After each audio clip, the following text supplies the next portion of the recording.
Welcome! This time another Apple product being transformed, an Apple Watch. Sorry for being protective. I add sticker onto the watch since my last video got stolen to TikTok without any credit. Stay tuned to see how I do the transformation, and I will do the hardware testing at the end of the video. Since I used too much money for my previous video, so this time I bought a second-hand Apple Watch, and this one is a Series 1 Apple Watch only. After I check everything's working, then I start the disassembly.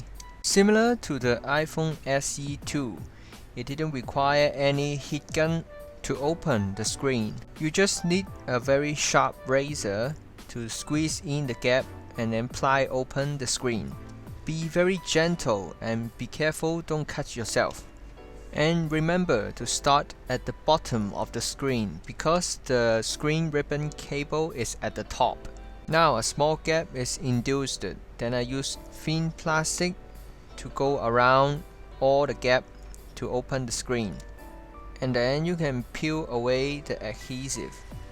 There's a metal clip for securing the screen quick connector. There are two quick connectors. I think one is for the LCD screen and one is for the touch screen. After disconnecting the connector, you can take away the screen. We can now see the battery occupy the most space, and the second biggest component is the haptic engine for vibration. I really think the haptic engine is a bit overkill. Why not use a smaller vibrator with a bigger battery? Anyway, the next step is to remove the battery. It's secured by double-sided tape, which make it very horrible to remove, since you need to apply force to the battery, which may have possibility to compromise the battery. Removing the quick connector for the battery. Remove the two screws for the side button. Remove the two screws that secured the motherboard. Remove these two screws for, I don't know what is that. It looks like a speaker, but it's not. So tell me in the comment if you know what it is. Remove the screw on the microphone. Removing the screw for the speaker. The final screw securing the motherboard, I was unable to untighten it. Since the screw is a 0.6 wide configuration screw head, the indentation is really shallow. Already ruined 3 of my wide screwdriver, so I need to take the hard way. I'm using drill to completely destroy the screw in order to take out the motherboard. Removing this problematic screw took me 3 drill bits, but finally I get it done. I drilled deep enough to destroy the screw, but not too deep to scratch the case. Next step is to remove the motherboard. The motherboard is secured by double-sided tape onto the case, so you need to be very gentle to pry it away from the case. And there's the heart rate sensor and the charging coil attached to the case. The rotational sensor for the crown is also especially stick very well to the case, so it takes time to get it out because you need to be very gentle without breaking the ribbon cable.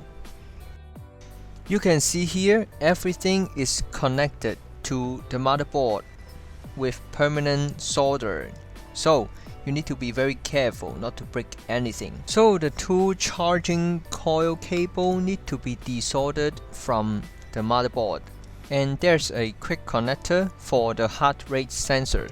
Then you are clear to take away the whole motherboard. Removing the Wi-Fi or Bluetooth antenna and the NFC coil, and this is a small metal cover for I don't know what that is. In order to remove the heart rate sensor, we need to add some adhesive dissolver in order to soften the adhesive that's securing the heart rate sensor, and then just push the heart rate sensor out. I was in shock when the heart rate sensor come out so suddenly, and my fingers hurt very much. But I'm happy I managed to get this out. And then come to the crown. I searched online, some people managed to disassemble it by just like untightening the screw, but I didn't manage to do that. I finally snapped the shaft of the crown button. I will find a way to fix that after this. Now I'm making the mold. Similar to before, I use acrylic strip as a runner, and then use super glue and baking soda to stick it onto the parts, and then fix it onto a clear plastic, and then flip it over into the box and glue them together. Measure the volume of the box to estimate the amount of silicone required. This time I used the Japan transparent silicone to do this mold, so you can clearly see what's going on inside. Silicone viscosity is really high, so it's very difficult to handle it. As you can see, it's more like a solid rather than a liquid. This silicone hardener ratio is 1 to 10, which means 100 grams of silicone you need 10 grams of hardener. In order to soften the silicone for easy handle, I add in 15% of silicone oil into the silicone. My practice is I will add 7.5% of silicone oil into the silicone itself, and also add 7.5% of silicone oil into the hardener, and mix them well together before mixing the silicone and hardener together. When mixing in the hardener, remember to start the timer, because it is crucial for you to know how many time you left to do the pouring. For this specific silicone, the working time is quite long, it's 70 minutes. But for my another cheap China silicone, it's only got 15 minutes of working time. So it's really crucial you know the time. After mixing, we put the silicone into the vacuum chamber to do degassing to extract all the unwanted gas and moisture out from the silicone. After turn on the vacuum pump, you can see there is a lot of gas bubble coming out from the silicone, and I need to control the valve to let air in if it's about to overflow. After degassing for 10 minutes, all the gas are almost out of the silicone, so that can make sure the mold are free of gas bubble. Then we can start to do the pouring. Remember to tilt the mold at an angle and pour in the silicone slowly. And then we can put inside the compressed air oven to let it cure. After cured, open the box. Then we can start to cut open the mold to take out the original part. Remember to cut away the silicone in the hole. Take away the original parts. Put back the original box to add rigidity to the mold, and then glue them together. Next step is to mix the AB epoxy. Measure the weight of epoxy you need. For this specific epoxy, the ratio is 1 to 3. 1 part A and then 3 part of B. Mix them together and start the timer. In order to make sure AB mix well, I pour all the epoxy back to another cup and then mix them all together again.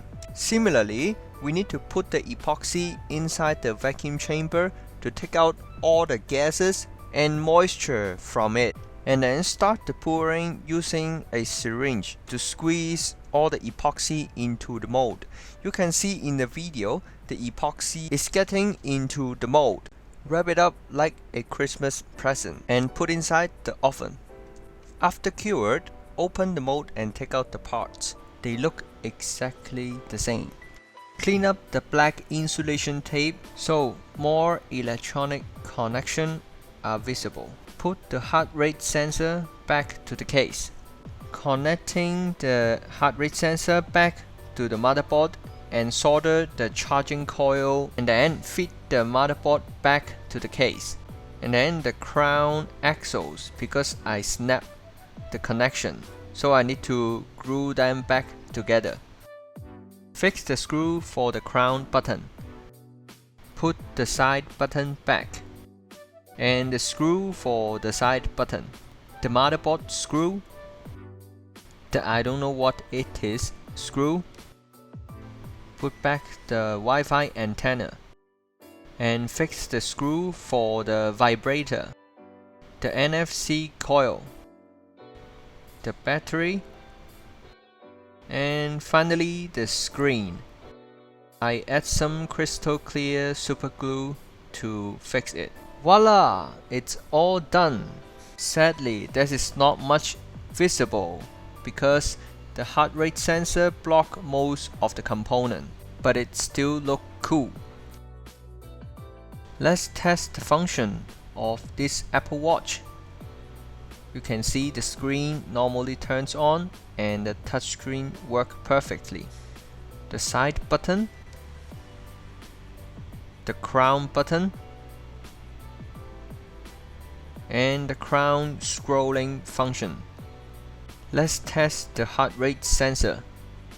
The two green lights turns on. Let me test my heart rate.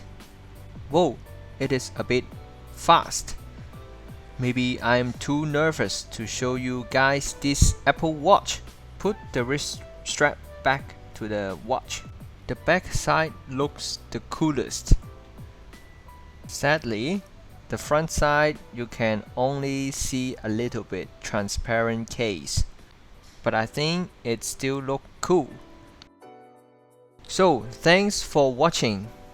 If you have any question, please leave it in the comment and tell me what you want me to make next. Please like and subscribe. See you next time.